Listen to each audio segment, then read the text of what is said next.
এখানে আমি দেখাবো কিভাবে গ্রাফিক সিম্বল তৈরি করতে হয় এবং সেটাকে কিভাবে ব্যবহার করতে হয়। আমি দুই প্রকার গ্রাফিক্স নিয়ে এটাকে তৈরি করব, ভেক্টর এবং বিটম্যাপ। প্রথমে আমি বিটম্যাপ এটা গ্রাফিক্সকে সিম্বলে পরিণত করব। আমি একটা বিটম্যাপ ফাইলকে প্রথমে ইম্পোর্ট করব।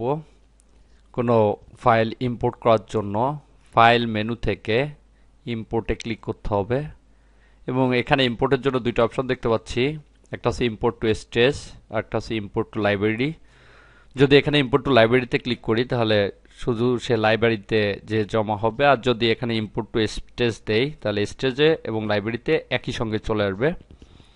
আমি প্রথমে ইম্পোর্ট টু স্টেজটা দিয়ে দেখাই। প্র্যাকটিস ফাইলস ফোল্ডারের মধ্যে সিম্বল ফোল্ডার মধ্যে গ্রাফিক সিম্বল নামে একটা ফোল্ডার রয়েছে, তার মধ্যে লোগো 2 নামে একটা ফাইল রয়েছে। ওপেন ফাইলটি দেখতে পাচ্ছি এখানে স্টেজেও চলে আসছে এবং এই লাইব্রেরিতেও চলে আসছে একই সঙ্গে।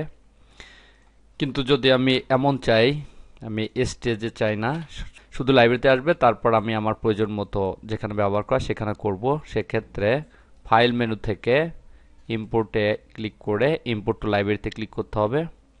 ফাইলটাকে নির্বাচন করে ওপেন।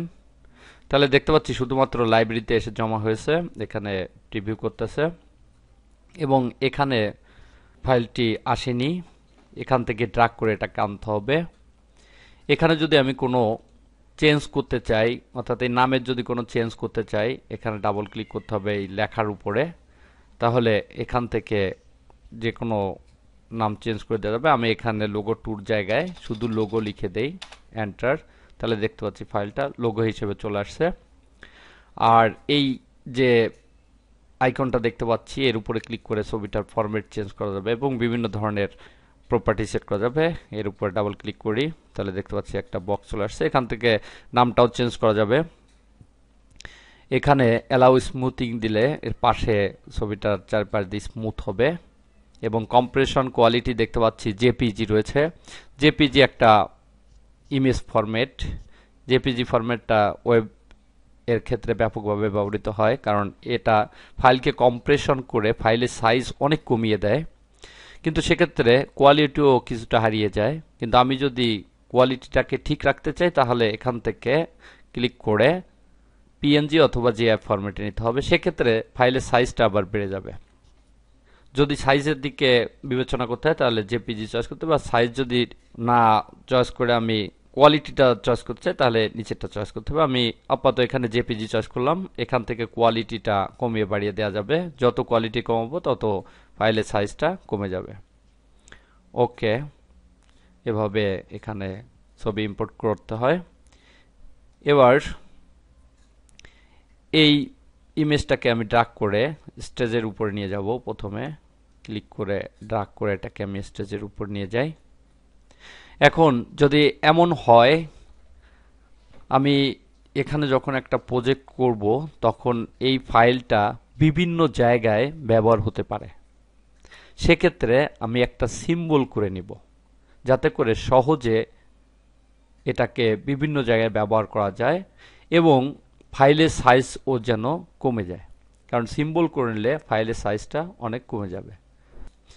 এটাকে সিম্বল তৈরি করার জন্য, যেহেতু আমি এটাকে স্টেজে নিয়ে আসছি, তাই সিম্বল তৈরি করার জন্য এটাকে নির্বাচন করে মডিফাই থেকে কনভার্ট টু সিম্বলে ক্লিক করতে হবে। এখানে সিম্বলের একটা নাম দিয়ে দিতে হবে। আমি নাম দেই লোগো বিবিএম। এখানে টাইপ দেখতে পাচ্ছি কোন টাইপের সিম্বলটা হবে। আমি পূর্বে বলেছি সিম্বল 3 প্রকার, তো আমি এটাকে গ্রাফিক সিম্বলে রূপান্তর করতে যাচ্ছি, তাই এখানে গ্রাফিক সিম্বলটা চয়েস করতে হবে।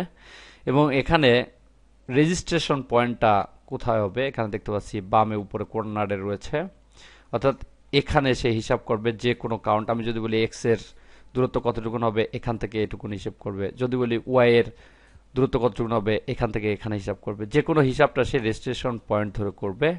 আর যদি আমি মিডলে দেই তাহলে সে মিডলে হিসেব করবে, এখান থেকে মিডলটাকে দেখাবে।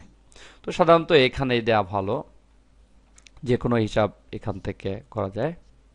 এবার ওকেতে ক্লিক করি, তাহলে এটা একটা সিম্বল হয়ে গেল এবং এখানে একটা আলাদা আইকন চলে আসছে, এটা হচ্ছে গ্রাফিক সিম্বলের আইকন। এটা দেখলে বুঝতে হবে এটা একটা গ্রাফিক সিম্বল। এবার যদি আমি এটাকে মুছে দেই এবং এই লোগোটাকে বিভিন্ন পেজে বিভিন্ন সময় ব্যবহার করার প্রয়োজন পড়ে, তাহলে এখান থেকে সিম্বলটাকে জাস্ট ড্র্যাগ করে এখানে বসিয়ে দেব। যখন প্রয়োজন পড়বে এরকম ড্র্যাগ করে বসিয়ে দেবো। এক্ষেত্রে যদি আমি লোগোটা বসাইতাম তাহলে ফাইলের সাইজ অনেক বেড়ে যেত এবং অনেক কমান্ড আছে যেগুলো এই গ্রাফিক সিম্বল ছাড়া করা যায় না। যেমন যদি আমি আলফা করতে চাই, এটাকে আমি হালকা করতে চাই, কালার ট্রান্সপারেন্সি কমিয়ে দিতে চাই, সেক্ষেত্রে এটাকে অবশ্যই গ্রাফিক সিম্বল করে নিতে হবে। এরকম অনেক কমান্ড রয়েছে যেগুলোর জন্য গ্রাফিক সিম্বল অবশ্যই করে নিতে হবে, নাহলে হবে না। এভাবে বিটম্যাপ ইমেজে গ্রাফিক সিম্বল তৈরি করতে হয়। এবার আমি একটা ভেক্টর ইমেজকে গ্রাফিক সিম্বল তৈরি করব। তাহলে আমি প্রথমে যে গ্রাফিক সিম্বল তৈরি করার যে নিয়মটা দেখেছি সেটা মডিফাই মেনু থেকে কনভার্ট টু সিম্বলে গিয়েছিলাম, কারণ সেখানে একটা ইমেজ অলরেডি আমি নিয়ে এসেছিলাম। কিন্তু এখন আমি প্রথমে গ্রাফিক সিম্বল তৈরি করব এবং সেই স্টেজে গিয়ে আমি সেখানে গ্রাফিক সিম্বলটা তৈরি করব। সেজন্য ইনসার্ট মেনু থেকে নিউ সিম্বলে ক্লিক করতে হবে। এখানে সিম্বলের একটা নাম দিতে হবে, আমি নাম দেই স্টার, এবং এখানে গ্রাফিক সিম্বল চয়েস করতে হবে, ওকে।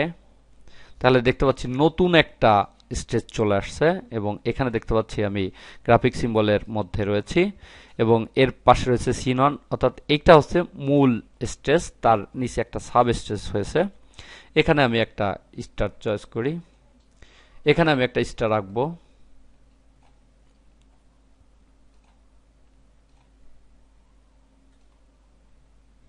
আমি একটা স্টার রাখলাম। এবার আমি মূল স্টেজে ফিরে যাই। এবার লাইব্রেরিতে যাই, দেখতে পাচ্ছি স্টার নামে একটা গ্রাফিক সিম্বল তৈরি হয়ে গেছে। এবার এটাকে আমি ড্র্যাগ করে এখানে নিয়ে আসতে পারি। এখন বেশ কয়েকটা স্টার আমি এখানে তৈরি করলাম। এই স্টারের উপরে আমি বেশ কিছু ইফেক্ট ফেলতে পারবো, যেমন এটাকে আমি ছোট করতে চাই, ছোট করে দিলাম। এটাকে একটু ছোট করি, এটাকে আরো ছোট করি, এগুলোকে আমি সাজাই।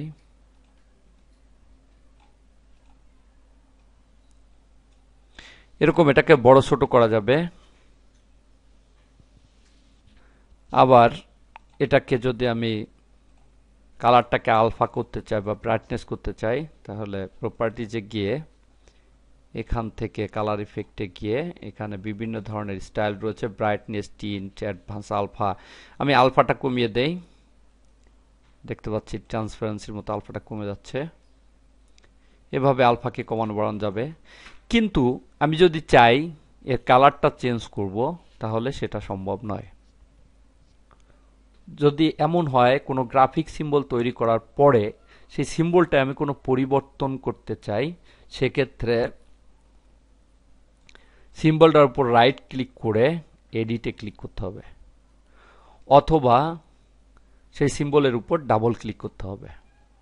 দেখতে পাচ্ছি এখন গ্রাফিক সিম্বলের স্টেজে চলে আসছে। এখন যদি আমি কোনো পরিবর্তন করি, তাহলে এখানে যতগুলো সিম্বলই আমি ব্যবহার করেছি না কারণ সব সিম্বলের উপরেই সেটা প্রভাব পড়বে। আমি এটা কালারটা চেঞ্জ করে দেই, তাহলে দেখতে পাচ্ছি যতগুলো সিম্বল আমি এখানে ব্যবহার করেছি সবগুলোর উপরেই প্রভাবটা পড়ছে। এভাবে স্টেজে এনে কিছু প্রপার্টি সিম্বলের চেঞ্জ করা যায়, আর কিছু প্রপার্টিস চেঞ্জ করতে হয় সিম্বলের স্টেজে গিয়ে, সেক্ষেত্রে সমস্ত সিম্বলের উপরেই প্রভাব পড়ে। এটাই মূলত গ্রাফিক সিম্বল।